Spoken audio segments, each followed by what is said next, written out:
नमस्कार, बहुत स्वागत है आपका इंडिया डेली 24/7 देख रहे हैं आप। मैं हूं आपके साथ शिका त्यागी। दुनिया भर में अपनी चौधरीगिरी चमकाने वाला अमेरिका आज खुद अपनी ही बनाई दलदल में गर्दन तक धंसा हुआ है।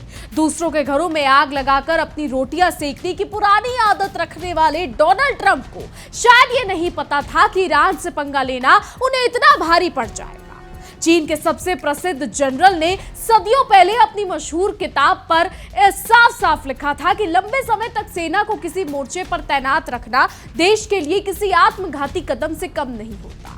इससे न केवल सरकार का खजाना खाली होता है, बल्कि शेरों जैसी सेना का जोश भी बर्फ की तरह ठंडा पड़ जाता है। लेकिन लगता है कि डोनाल्ड ट्रंप के सलाहकार और जनरलों ने या तो इतिहास से कुछ सीखा नहीं या फिर साहब को सच बताने की हिम्मत ही नहीं जुटाई। ईरान और अमेरिका के बीच चल रहे इस युद्ध को अब 6 महीने का लंबा वक्त होने को आया है। भले ही मोर्चे पर गोलियों की गड़गड़ाहट और धमाकों का शोर कुछ समय के लिए थमा हुआ दिखे, लेकिन कोई ठोस नतीजा ना निकलने की वजह से अमेरिकी सेना बिना किसी मंजिल के समंदर के थपेड़े खाने को मजबूर है। ट्रंप की सड़ियल नीति ने अमेरिकी डिफेंस फोर्सेस के भीतर ऐसी राड पैदा कर दी है कि अब वहां सब कुछ ठीक नहीं चल रहा।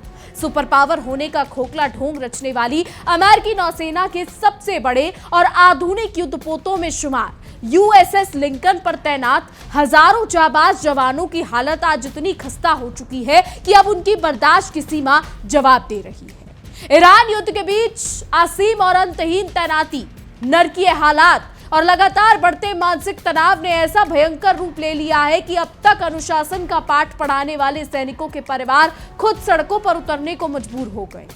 जो अमेरिकी सरकार पूरी दुनिया में मानव अधिकारों का ढिंडोरा पीटती फिरती थी, आज उसी के घर में अपने ही सैनिकों के अधिकारों की धज्जियां उड़ रही है। यूएसएस लिंकन पर मौजूद नाविकों और मरीन्स के परिजन अब खुलकर सामने आ चुके हैं और अपनी ही नेवी से तीखे सवाल पूछ रहे हैं। अमेरिका की साम्राज्यवादी सोच ने उसके अपने ही बेटों को समंदर के बीचों बीच तड़पने के लिए छोड़ दिया है। आंकड़े उठाकर देखें तो अमेरिका के इस झूठे गुरूर की पूरी पोल खोलकर सामने आ जाती है। यूएसएस लिंकन 21 नवंबर को अमेरिका के सैन डियागो से रवाना हुआ था और तब से लेकर अब तक इसे तैनात हुए पूरे 259 दिन बीत चुके हैं। जरा सोचिए, इतने लंबे और थकान भरे अरसे में ये विशालकाय जहाज सिर्फ 2 बार रुका, जिसमें 7 जुलाई को ओमान की एक बेहद छोटी सी यात्रा शामिल थी। सबसे हैरान और रोंगटे खड़े कर देने वाली बात तो यह है कि जहाज पर मौजूद 5000 नाविक और मरीन लगातार 208 दिनों तक बिना किनारे पर कदम रखे सिर्फ समंदर के पानी पर तैरते रहे। यही आंकड़ा अब उस अमेरिकी सरकार के गले की फांस बन चुका है, जो बात बात पर दुनिया को नसीहतें बांटती है। जब पानी सर से ऊपर गुजर गया तो सैन डियागो में गुरुवार को करीब 200 सैनिक परिवारों ने नेवी के कार्यवाहक सचिव का घेराव कर दिया और सीधे सीधे तीखे सवालों की बौछार कर दी। किसी भी देश की सेना में सैनिकों के परिवारों का इस तरीके से सार्वजनिक तौर पर बाहर आकर विरोध दर्ज कराना कोई आम बात नहीं है। ये सीधे तौर पर तंत्र की नाकामी का ढोल बजाता है। परिजनों ने गिनाया कि किस तरीके से उनके बच्चे दिन रात की भयंकर थकान, गिरते मानसिक स्वास्थ्य, खाने पीने की भारी किल्लत, जहरीले और गंदे पानी की सप्लाई, टूटे फूटे टॉयलेट, सुरक्षा में कोताही और अपनों की चिट्ठियां तक ना मिलने जैसी बुनियादी समस्याओं से घुट घुट कर जूझ रहे हैं। जिस अमेरिकी नेवी की दुनिया में तूती बोलने का दावा किया जाता है, उसके सबसे बड़े युद्धपोत के अंदर का सच किसी नरक से कम नहीं है। रिपोर्ट्स के मुताबिक जहाज पर टॉयलेट टूटे पड़े हैं, पीने के पानी में गंदगी मिलने की गंभीर आशंका है और जवानों के नहाने वाले शावर में काली फफूंदे जमी हुई हैं। जब चौतरफा फजीहत हुई तो नेवी के आला अधिकारियों ने तभी जुबान में माना कि एक पूरे इलाके के पाइपों में जाम लगने की वजह से टॉयलेट ठप पड़े थे। वहीं शिविर में शावर में दिख रही फफूंद को लेकर उन्होंने अजीबोगरीब सफाई दी कि ये तो खराब वेंटिलेशन और नमी के कारण हुआ है। यानी दुनिया पर राज करने का दावा करने वाले अमेरिका से अपने जहाज का वेंटिलेशन तक नहीं संभला जा रहा है। जहाज पर लॉजिस्टिक्स और राशन पानी की रसद का हाल तो और भी बुरा है। 5000 की फौज के लिए खाने पीने का सामान, रूटीन इस्तेमाल की पर्सनल केयर चीजें और घर से आने वाली चिट्ठियां तक की डिलीवरी पूरी तरीके से ठप पड़ गई। जब मामला हाथ से निकलने लगा तो वाइस एडमिरल को खुद मैदान में आकर सच कबूलना पड़ा। उन्होंने माना कि बहरीन के रास्ते होने वाली सप्लाई चेन में भयंकर बैकलॉग बन गया था। खासकर ईरान के साथ लड़ाई छिड़ने के बाद तो हालात बेकाबू हो गए। हालांकि उन्होंने ये कहकर पल्ला झाड़ने की कोशिश की कि अब स्थिति सुधर रही है, लेकिन साथ ही ये कड़वा सच भी उगल दिया कि कुछ समय के लिए वहां हालात वाकई बद से बदतर हो चुके थे। अब सवाल ये उठता है कि इन पिसते हुए जवानों की अपने घर वापसी जो है उनकी कब होगी, लेकिन इसका जवाब शायद खुद ट्रंप प्रशासन और अमेरिकी नेवी के पास भी नहीं है। नेवी ने गोलमोल जवाब देते हुए इतना जरूर बताया कि USS Theodore Roosevelt carrier strike group को मिडिल ईस्ट भेजने की तैयारी की जा रही है, जो जाकर लिंकन की जगह लेगा। लेकिन लिंकन और उस पर तड़प रहे 5000 जवानों की वतन वापसी की कोई पक्की तारीख देने से साफ इनकार कर दिया गया और उसके पीछे ढाल बनाई गई ऑपरेशनल सिक्योरिटी यानी सुरक्षा कारणों की। सीधी बात यह है कि अपनी नाकामी छुपाने के लिए अमेरिका सुरक्षा के नाम का पर्दा ओढ़कर अपनी जवानों की जिंदगी से खिलवाड़ कर रहा है। यूएसएस लिंकन पर दिख रही ये छटपटाहट सिर्फ एक जहाज तक सीमित नहीं है, बल्कि इस बात का साफ इशारा है कि अमेरिकी सेना के अंदर असंतोष की भयंकर आग सुलग रही है। हालात ऐसे बन चुके हैं कि अब दबी जुबान में बगावत तक के कयास लगाए जाने लगे हैं। हाल के दिनों में अमेरिकी सेना के कई चोटी के जनरलों और बड़े अधिकारियों को अचानक उनके पदों से दूध में से मक्खी की तरह निकालकर फेंक दिया गया। इसमें लेफ्टिनेंट जनरल चार्ल्स जैसे बड़े नाम भी शामिल हैं, जिन्हें उनका तय कार्यकाल खत्म होने से पूरे 2 महीने पहले ही आनन फानन में बेआबरू करके हटा दिया गया। केवल एक अधिकारी को हटाना इत्तेफाक हो सकता था, लेकिन इसके साथ ही पूरी अमेरिकी सेना में जिस तरीके से बड़े पैमाने पर उथल पुथल और फेरबदल किए गए हैं, उसने ट्रंप सरकार की पोल खोलकर रख दी है।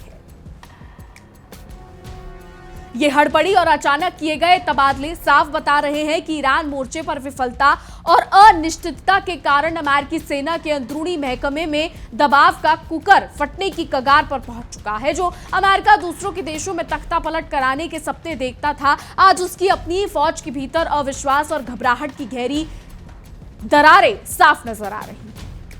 एक तरफ अमेरिका अपनी फौज के अंदरूनी बवंडर से परेशान है, तो दूसरी तरफ मिडिल ईस्ट में इजराइल और ईरान के बीच का तनाव एक बार फिर किसी विनाशकारी मोड़ पर आकर खड़ा हो गया है। इजरायली सेना आईडीएफ ने अचानक अपने सभी सैनिकों और कमांडरों की छुट्टियां रद्द कर दी है। यह कोई मामूली फैसला नहीं है, बल्कि इस बात का साफ और सीधा पैगाम है कि इजराइल के प्रधानमंत्री बेंजामिन नेतन्याहू ईरान के खिलाफ किसी बहुत बड़े और खतरनाक फौजी दुस्साहस को अंजाम देने की ताक में बैठे हैं, जिससे पूरा मिडिल ईस्ट बारूद के ढेर में तब्दील हो सकता है। इजरायली मीडिया के सबसे भरोसेमंद मीडिया आउटलेट ने, उसकी रिपोर्ट्स ने तो इस आग में और घी डालने का काम किया है। रिपोर्ट में यह सनसनीखेज दावा किया गया है कि इजराइल अब अमेरिका का मुंह ताकने की बजाय अकेले ही ईरान के खिलाफ सीधे सैन्य कार्रवाई करने की योजना बना रहा है। इजराइल की इस बौखलाहट की सबसे बड़ी वजह यह है कि अब उसे ये बात अच्छी तरह समझ में आ गई है कि अमेरिका अब इस युद्ध को इजराइल की मनमर्जी और शर्तों के मुताबिक आगे बढ़ाने की स्थिति में बिल्कुल नहीं है और वो मैदान छोड़कर भागने की फिराक में है। सच तो यह है कि दुनिया भर में अपनी धाक जमाने वाला अमेरिका अब ईरान के चक्रव्यूह में ऐसा फंसा है कि वो बस किसी तरीके से इस युद्ध से अपनी जान बचाकर निकलने का रास्ता ढूंढ रहा है। रिपोर्ट्स के मुताबिक चोटी के अमेरिकी जनरलों डैन केन ने साफ साफ मान लिया है कि सिर्फ आसमान से बम बरसाकर या हवाई हमले करके ईरान जैसे मजबूत देश को घुटनों पर लाना कतई मुमकिन नहीं होगा। यही वजह है कि अमेरिका अब इस जंग को आगे खींचने की बेवकूफी करने की बजाय पर्दे के पीछे से चुपचाप इज्जत बचाकर बाहर निकलने का कोई ना कोई चोर दरवाजा तलाश रहा है। दूसरी तरफ इजराइल को भी अब अमेरिका की इस धुलमुल कूटनीति पर रत्ती भर भी भरोसा नहीं रह गया है। इजराइल के सैन्य रणनीतिकारों का साफ आकलन है कि ईरान पर इतने महीनों से हो रहे हमलों और कड़े से कड़े प्रतिबंधों के बावजूद वो तमाम हमलों को बड़ी मजबूती से झेलने में पूरी तरह कामयाब रहा है। अमेरिका और उसके सहयोगियों द्वारा चलाए गए तमाम अभियानों के बावजूद ईरान की सैन्य स्थिति ना तो कमजोर हुई है और ना ही उसका मनोबल टूटा है, बल्कि वो और ज्यादा आक्रामक रूप में सामने खड़ा है। इजरायली रक्षा बल यानी आईडीएफ द्वारा अपने सभी फौजी जवानों की छुट्टियां रद्द करने के फैसले ने पूरी दुनिया के रक्षा विशेषज्ञों का ध्यान अपनी ओर खींच लिया है। इस फैसले के पीछे का इतिहास बेहद डरावना रहा है। इजरायल ने इससे पहले भी ठीक ऐसा ही कदम उठाया था, जब इसी साल 2026 फरवरी को उसने अचानक अपने सभी सैनिकों की छुट्टियां रद्द कर दी थी और फिर दुनिया ने देखा कि उस फैसले के ठीक 48 घंटे बाद ईरान के सुप्रीम लीडर के परिसर को निशाना बनाकर भीषण हवाई हमले किए गए थे। इतिहास के इसी पैटर्न को देखते हुए अब आईडीएफ की छुट्टियां रद्द करने वाले इस नए आदेश को ईरान के खिलाफ एक बहुत बड़े संभावित सैन्य अभियान की उल्टी गिनती से जोड़कर देखा जा रहा है। हालांकि युद्ध के जानकारों का यह भी मानना है कि केवल छुट्टियां रद्द कर देने से ही ये 100% पक्का नहीं कहा जा सकता कि इजरायल आज ही ईरान पर हमला कर देगा। लेकिन हवा में तैरती बारूद की गंध ये साफ बता रही है कि तेल अवीव और तेहरान के बीच कुछ बहुत बड़ा और खौफनाक पक रहा है। अंदर खाने से निकलकर आ रही रिपोर्ट्स में ये तक दावा किया जा रहा है कि प्रधानमंत्री बेंजामिन नेतन्याहू ने इजरायली खुफिया एजेंसियों और सेना को बेहद कड़े आदेश जारी कर दिए हैं। नेतन्याहू ने सीधे तौर पर ईरानी शासन के प्रमुख स्तंभों और इस्लामिक गार्ड्स IRGC के टॉप लेवल के सैन्य कमांडरों और अधिकारियों को चुन चुनकर निशाना बनाने का फरमान जारी किया है। नेतन्याहू का ये कदम पूरे इलाके को एक ऐसे अंतहीन जंग की ओर धकेल सकता है जहां से वापसी का कोई रास्ता नहीं होगा। लेकिन यह इजरायल के लिए भी रहा आसान नहीं है। अगर इजरायल अपने आका यानी अमेरिका के सीधे सहयोग और बैकअप के बिना ईरान पर हमला करने की हिमाकत करता है तो इसका सीधा और भयानक नतीजा ये होगा कि ईरान के निशाने पर सबसे पहले इजरायल का ही वजूद आएगा। अमेरिका जो अब तक इजरायल के लिए ढाल बनकर खड़ा रहता था, अगर वो पीछे हटता है तो इजरायल सीधे तौर पर ईरान की घातक और दूर तक मार करने वाली मिसाइलों की जद में अकेला खड़ा नजर आएगा।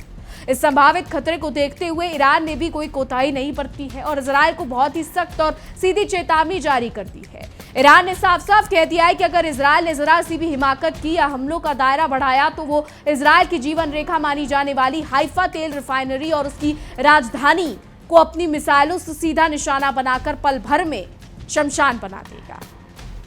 ईरान का ये रुख साफ करता है कि वो किसी भी दुस्साहस का जवाब देने के लिए पूरी तरीके से तैयार बैठा है। इस पूरे युद्ध में इजरायल की सबसे बड़ी कमजोरी और चिंता का सबब उसकी एयर डिफेंस प्रणाली बन चुकी है।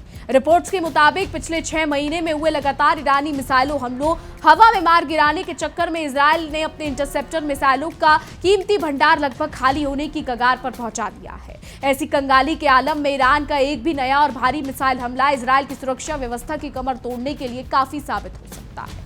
दुनिया ने पहले ही देखा है कि ईरान अपनी अत्याधुनिक और हाइपरसोनिक मिसाइलों के जरिए इजरायल के सबसे अभेद्य माने जाने वाले एयर डिफेंस सिस्टम यानी आयरन डोम और एरो को भेदने और तबाही मचाने की भरपूर क्षमता रखता है। अगर इजरायल की मिसाइलें ही खत्म हो चुकी हैं तो ईरान के अगले हमले के सामने इजरायली शहर बिना किसी सुरक्षा कवच के बेबस और लाचार नजर आएंगे, जो नेतन्याहू के लिए बहुत बड़ा झटका साबित हो सकता है। तो फिर सवाल उठता है कि तमाम खतरों को जानते हुए भी नेतन्याहू इतना बड़ा खतरा क्यों मोल ले रहे हैं। दरअसल ईरान पर हमला करना सिर्फ कोई फौजी फैसला नहीं, बल्कि ये नेतन्याहू की अपनी कुर्सी बचाने और घरेलू राजनीति से जुड़ा हुआ मामला है। आने वाले अक्टूबर के महीने में इजरायल में आम चुनाव होने वाले हैं। अपनी गिरती हुई लोकप्रियता और अपनी सत्ता बचाने के लिए नेतन्याहू को चुनाव से पहले अपनी जनता को दिखाने के लिए किसी बहुत बड़ी सैन्य कामयाबी की सख्त दरकरार है। यही वजह है कि ईरान पर हमला करना बेंजामिन नेतन्याहू के लिए एक ऐसा आखिरी राजनीतिक दाव बन गया है जिसमें वो सब कुछ दाव पर लगाने को तैयार है। लेकिन इस दाव में जोखिम इतना बड़ा है कि एक जरा सी चूक पूरे इजरायल को ले डूबेगी। अगर इजरायल अमेरिका के सीधे समर्थन के बिना ईरान को हराने से में नाकाम रहता है या युद्ध में बुरी तरह फंस जाता है तो इसके न केवल उसकी सैन्य साख का जनाजा निकल जाएगा, बल्कि उसकी पूरी सामरिक रणनीति पर हमेशा के लिए सवालिया निशान लग जाएंगे। एक तरफ इजरायल और अमेरिका अपनी रणनीति बनाने में जुटे हैं तो दूसरी तरफ ईरान ने भी अपनी पकड़ मजबूत कर ली है। ईरान ने अमेरिका के सामने युद्ध को तुरंत खत्म करने और दुनिया के सबसे महत्वपूर्ण तेल मार्ग यानी हॉर्मुज की खाड़ी को दोबारा खोलने के लिए ऐसी कड़ी शर्त रख दी है जिसने वॉशिंगटन के पसीने छुड़वा दिए। ईरान की सुप्रीम नेशनल सिक्योरिटी काउंसिल के ताकतवर सचिव ने दो टुक शब्दों में कह दिया है कि अगर अमेरिका शांति चाहता है तो उससे पहले अपना दादागिरी वाला रवैया बदलना होगा। ईरान ने हॉर्मुज स्ट्रेट को जहाजों की आवाजाही के लिए दोबारा खोलने की एवज में अमेरिका के सामने अपनी मांगों की पूरी सूची रख दी है। ईरान की मांग है कि अमेरिका उस पर लगाए गए सभी गैर कानूनी आर्थिक प्रतिबंधों को तुरंत और पूरी तरीके से हटाए। इसके साथ ही इस 6 महीने लंबे चले युद्ध के दौरान अमेरिका के कारण ईरान को जो भयंकर आर्थिक और बुनियादी ढांचे का नुकसान हुआ है, अमेरिका पाई पाई जोड़कर उस पूरे नुकसान का मुआवजा दे, तभी बात आगे बढ़ेगी। कुल मिलाकर देखा जाए तो चीन के उस महान विचार की बात आज 100% सच साबित हो रही है। अमेरिका ने अपनी ताकत के घमंड में ईरान के खिलाफ मोर्चा तो खोल लिया, लेकिन अब 6 महीने बाद वो ना निगलते बन रहा है और ना उगलते।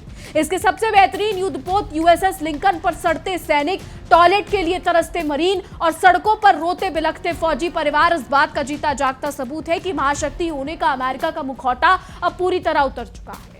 दूसरों के लिए गड्ढा खोदने वाला खुद उसमें गिरता है। ये कहावत आज डोनाल्ड ट्रंप और उनकी सरकार पर सटीक बैठती है। दुनिया भर में तबाही का खेल खेलने वाला अमेरिका आज खुद अपनी बुने हुए जाल में तड़प रहा है। नाविकों का गिरता मनोबल, सेना के अंदर अधिकारियों की बर्खास्तगिरी और बगावत का मंडराता साया यह बताने के लिए काफी है कि ट्रंप का यह फौजी दुस्साहस अब खुद अमेरिकी साम्राज्य के लिए काल बन चुका है। वहीं दूसरी तरफ इजरायल के प्रधानमंत्री अपनी डूबती नैया को बचाने के लिए पूरी दुनिया को एक भयानक युद्ध की आग में झोंकने पर उतर आए हैं। अमेरिका का साथ छूटता देख और अपनी सेना के खाली होते मिसाइल भंडारों को जानते हुए भी सिर्फ चुनाव जीतने की सनक में ईरान जैसे ताकतवर मुल्क से सीधे भिड़ने की योजना बनाना आग से खेलने जैसा है। अगर इजरायल ने यह कदम उठाया तो ये उसकी सबसे बड़ी ऐतिहासिक भूल साबित हो सकती है। आज का कड़वा सच यह है कि ईरान ने अमेरिका और इजरायल दोनों की कूटनीति और सैन्य अकल ठिकाने लगा दी है। प्रतिबंधों के बावजूद जिस मजबूती में ईरान खड़ा है और हॉर्मुज की खाड़ी पर अपनी पकड़ बनाए रखी है, उसने साफ कर दिया है कि अब दुनिया अमेरिका की उंगलियों के इशारों पर नाचेगी नहीं। अमेरिका को अगर अपने जवानों की जान प्यारी है और अपने मुल्क को कंगाली से बचाना है तो उसे ईरान की शर्त मानकर अपने कदम पीछे खींचने पड़ेंगे। हालांकि ईरान दूध का धुला नहीं है, ये भी समझ लीजिए। देखना यह दिलचस्प होगा कि क्या डोनाल्ड ट्रंप अपने अहंकार को दरकिनार कर अपने जवानों को तैरते नरक यानी यूएसएस लिंकन से वापस बुलाते हैं या फिर इजरायल के साथ मिलकर मिडिल ईस्ट को पूरी तरह तबाह करने का रास्ता चुनते हैं। लेकिन एक बात तो तय है कि इस पूरे ड्रामे में दुनिया के सामने अमेरिका की खोखली सैन्य ताकत और उसके झूठे रुतबे की कलाई खोल कर रखती है। अब फैसला अमेरिका के हाथ में है, वो समझदारी दिखाता है या इतिहास के पन्नों में एक नाकाम महाशक्ति के रूप में दर्ज होता है। अमेरिका की हालत आज बगल में छोरा और शहर में ढिंडोरा जैसी हो गई है। दुनिया भर में अपनी नौसेना का ढोल पीटने वाले डोनाल्ड ट्रंप को अब समझ आ रहा है कि घर संभाले बिना बाहर जंग नहीं जीती जाती। यूएसएस लिंकन पर मरते टॉयलेट और शावर के बीच दिन काट रहे अमेरिकी मरीन अब ये सोच रहे होंगे कि आखिर वो किसके फायदे के लिए मिडिल ईस्ट के समंदर में घुट घुट कर मरने को मजबूर है। जिस देश के पास अपने जवानों को साफ पानी देने तक की व्यवस्था न बची हो, उसका दुनिया का सुपर पावर होने का दावा पूरी तरीके से खोखला नजर आता है। आपको बता दें कि एक कहावत आज अमेरिका और इजरायल के रिश्तों पर बिल्कुल सटीक बैठ रही है। वॉशिंगटन में बैठे डोनाल्ड ट्रंप के जनरल अब इस बात को समझ चुके हैं कि ईरान के साथ उलझना एक ऐसी गलती थी जिससे बाहर निकलने का कोई रास्ता सुरक्षित नहीं दिख रहा। लेकिन दूसरी तरफ इजरायल के प्रधानमंत्री अकेले ही इस आग में कूदने के लिए बेताब है। अमेरिका युद्ध रोकने के रास्ते ढूंढ रहा है, जबकि इजरायल बिना सोचे समझे पूरे इलाके को तबाही के मुहाने पर धकेलने में उतर आया है। इतिहास गवाह है कि जब जब किसी राजा या नेता ने अपनी डूबती कुर्सी बचाने के लिए जंग का सहारा लिया, तब तब उसका अंजाम बेहद खौफनाक हुआ है। नेतन्याहू का यह कदम भी विनाशकाली विपरीत बुद्धि जैसा ही प्रतीत होता है। अपनी राजनीतिक जमीन खिसकती देख उन्होंने पूरे देश की सुरक्षा को दांव पर लगा दिया है। जब एयर डिफेंस सिस्टम के इंटरसेप्टर मिसाइल खत्म होने की कगार पर हो, तब ईरान जैसे ताकतवर मुल्क को उकसाना सीधे सीधे आत्मघाती दाव खेलने जैसा है। अमेरिका की चालबाजियों की हवा निकालते हुए ईरान ने भी दूध का जला छाछ भी फूंक फूंक कर पीता है की तर्ज पर अपनी शर्तें तय की है। ईरान अच्छी तरह जानता है कि अमेरिका केवल बातों का धनी है और बिना ठोस दबाव के वो कोई वादा पूरा नहीं कर सकता। इसलिए हॉर्मुज की खाड़ी को खोलने के बदले प्रतिबंधों को हटाने और युद्ध से हुए नुकसान का पाई पाई हर्जाना वसूलने की शर्त रखकर ईरान ने अमेरिका को पूरी दुनिया के सामने घुटनों पर ला खड़ा किया है। यूएसएस लिंकन पर मौजूद 5000 अमेरिकी नाविकों के परिवारों द्वारा सैन डियागो में किया गया ये उग्र प्रदर्शन सिर्फ एक शुरुआत है। काट की हांडी बार बार नहीं चढ़ती। अमेरिकी जनता अब समझ चुकी है कि उनके बेटों को किसी महान उद्देश्य के लिए नहीं बल्कि वॉशिंगटन के नेताओं के राजनीतिक फायदों के लिए समंदर के बीचों बीच तड़पने के लिए छोड़ दिया गया है। अपने ही घर में हो रही इस जगहसाई ने ट्रंप प्रशासन की बची कुची साख पर भी कालीख पोत दी है। पेंटागन के बड़े बड़े जनरलों को बर्खास्त करना और सेना के शीर्ष अधिकारियों में लगातार फेरबदल करना इस बात का जीता जागता सबूत है कि अमेरिका के अंदरूनी तंत्र में चिराग तले अंधेरा छा चुका है। बाहर से मजबूत दिखने वाली अमेरिकी सेना के भीतर असंतोष का लावा उबल रहा है। जब शीर्ष कमांडर ही इस अंतहीन युद्ध की नीति से सहमत नहीं है तो आम जवानों से मोर्चे पर डटे रहने की उम्मीद करना अपने आप को धोखे में रखने जैसा है। ईरान की मिसाइल क्षमता और रणनीति ने अमेरिका के अभेद्य होने के दम को हवा में उड़ा दिया है। ईरान ने साफ कर दिया है कि अगर तेल अवीव या हाइफा की तरफ कोई भी गुस्ताखी हुई तो उसका करारा जवाब मिलेगा। ईंट का जवाब पत्थर से देना क्या होता है, ये ईरान ने इस 6 महीने के लंबे युद्ध के दौरान हर मोर्चे पर साबित करके दिखाया। उसने ये साफ कर दिया है कि वो किसी की धमकियों के आगे झुकने वाला नहीं है। बोया पेड़ बबूल का तो आम कहां से हुए। डोनाल्ड ट्रंप ने मिडिल ईस्ट में आग लगाने की जो नीति अपनाई थी, आज उसी का धुआं अमेरिका के अपने घर में घुट रहा है। युद्ध की आड़ में अपनी ताकत दिखाने का सपना देखने वाला वॉशिंगटन आज अपनी सेना को रसद और बुनियादी सुविधाएं देने में नाकाम साबित हुआ है। बहरीन के सस्ते सप्लाई चेन का ठप होना और महीनों तक खत तक ना पहुंचने ये बताते हैं कि अमेरिकी व्यवस्था अंदर से कितनी खोखली हो चुकी है। इजरायली सेना का अपनी सभी छुट्टियां रद्द करना भले ही किसी बड़े हमले की आहट दे रहा हो, लेकिन बिना अमेरिकी वायुसेना की मदद के ईरान के खिलाफ किसी भी सीधे अभियान को अंजाम देना इजरायल के लिए आ बैल मुझे मार जैसा साबित हो सकता है। ईरान का भूगोल और उसकी रणनीतिक तैयारी ऐसी है कि केवल कुछ हवाई हमलों से उसे कमजोर करना नामुमकिन है और ये बात खुद अमेरिकी जनरल भी मान चुके हैं। अब अमेरिका और उसके सहयोगियों के पास सम्मान बचाने के सस्ते और रास्ते बेहद सीमित बचे हैं। या तो अमेरिका अपने इस बेतुके अहंकार को छोड़कर ईरान की जायज शर्तों को स्वीकार करे और अपने जवानों को तैरते हुए नरक से सकुशल वापस बुलाए, या फिर इस अड़ियल रवैये के कारण एक ऐसी भयंकर वैश्विक कंगाली और तबाही का सामना करे जिसकी भरपाई आने वाले कई सदियों तक नहीं कर पाएगी।